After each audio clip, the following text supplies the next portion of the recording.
Oh, vous êtes là? Bonjour. Aujourd'hui, on parle des lieux de tournage de l'émission Passe-Partout. Plus précisément, des lieux de tournage à Montréal, comme j'ai pas la capacité de me promener bien loin.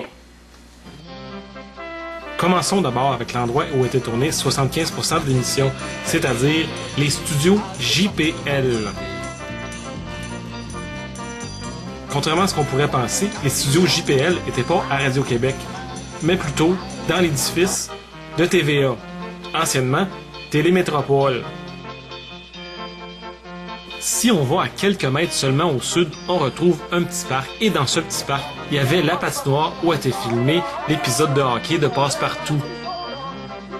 Comment j'ai fait pour trouver ça, vous me demandez? Ben regardez ici, on voit le coin de rue, Garot et Champlain. C'est facile à spotter sur une carte, et c'est pas loin de TVA.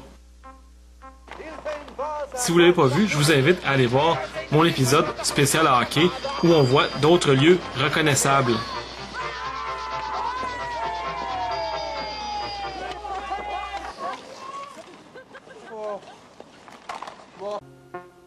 Juste en face du petit parc à la patinoire, il y a un restaurant appelé le Pouce Gourmand. Mais ça n'a pas toujours été un restaurant. À l'époque de Passe-Partout, c'était une épicerie. Oui, la fameuse scène où André Pascaro font la commande que Julie leur dicte.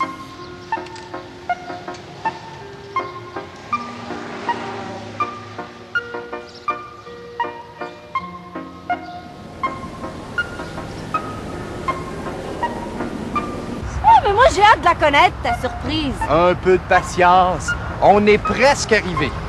Où est-ce qu'ils vont donc comme ça, les trois passes? Ben ils vont au sud-ouest.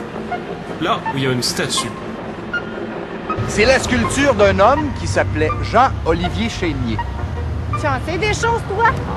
Qu'est-ce que c'est les taches blanches sur la sculpture? Ça, mon ami, ce sont des crottes d'oiseaux. Oh! De nos jours, la statue est nettoyée, mais tout autour, il y a un chum.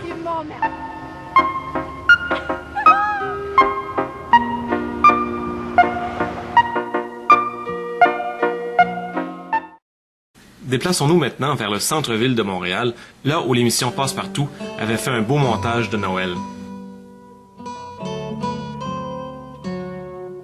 Les traditions de Noël sont fortes à Montréal parce qu'en 35 ans, on décore encore de la même façon.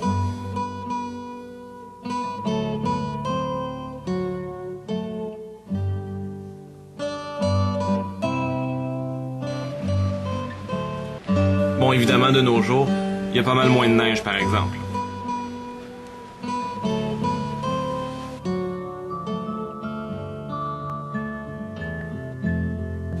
Une autre tradition importante, c'est la vitrine du magasin Ogilvy.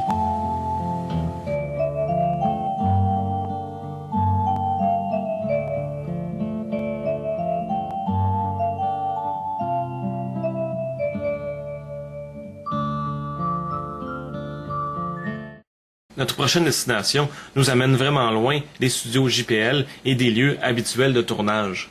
En effet, on arrive à la station Saint-Henri et il faut marcher quelques centaines de mètres pour arriver à la place des hommes forts, là où il y a une statue. Il paraît que c'est la statue de l'homme le plus fort du monde. Il s'appelait Louis Cyr.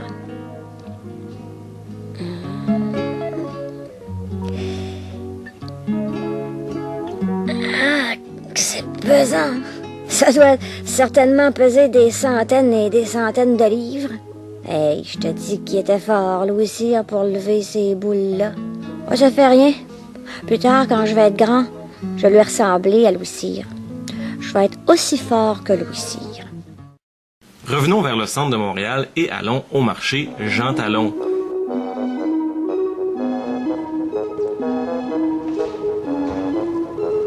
Le marché est facilement reconnaissable par sa structure en béton.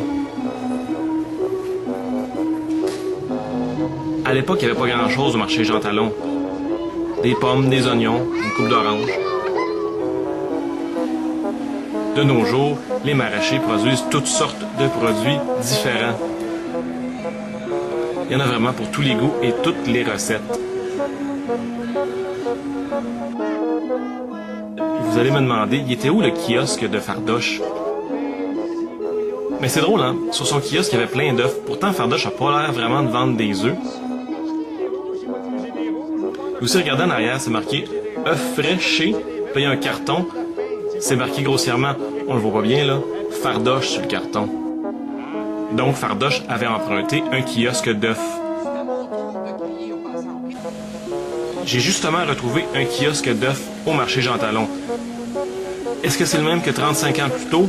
Bon, on peut avoir des doutes quand même, mais c'est permis d'y penser. Achetez mes œufs, messieurs, dames. Elles sont meilleures que votre gazon. Avec les œufs à Fardoche, quand on saisonne, la cuisine est bonne. Une gousse d'ail pour vous, monsieur. 2, 3, gênez-vous pas, là. Puis si c'est pour donner un cadeau de Noël, là, bah vous l'enrobez avec un beau ruban. Allez, on termine notre escapade des lieux de tournage de Passe-Partout dans mon endroit préféré à Montréal, le parc La Fontaine. On se souvient surtout du parc La Fontaine dans l'épisode où André et Passe-Montagne vont faire le ménage du parc.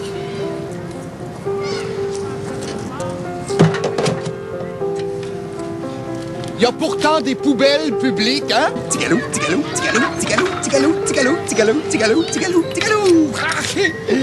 On travaille dehors. Et puis, on travaille pour les enfants, hein? Oui, tigalou, tigalou. Mais on voit aussi très souvent le parc dans des séquences avec des enfants.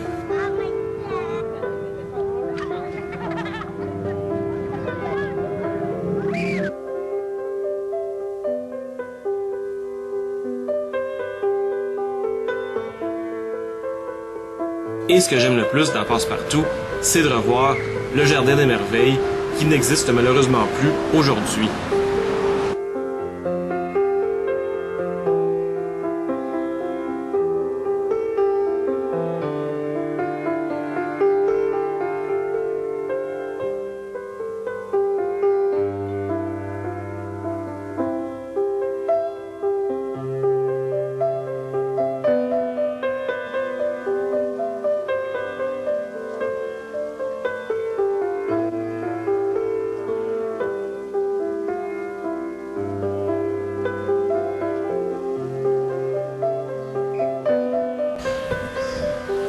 Si le parc La Fontaine vous intéresse, je vous invite à aller voir ma série de vidéos sur le sujet.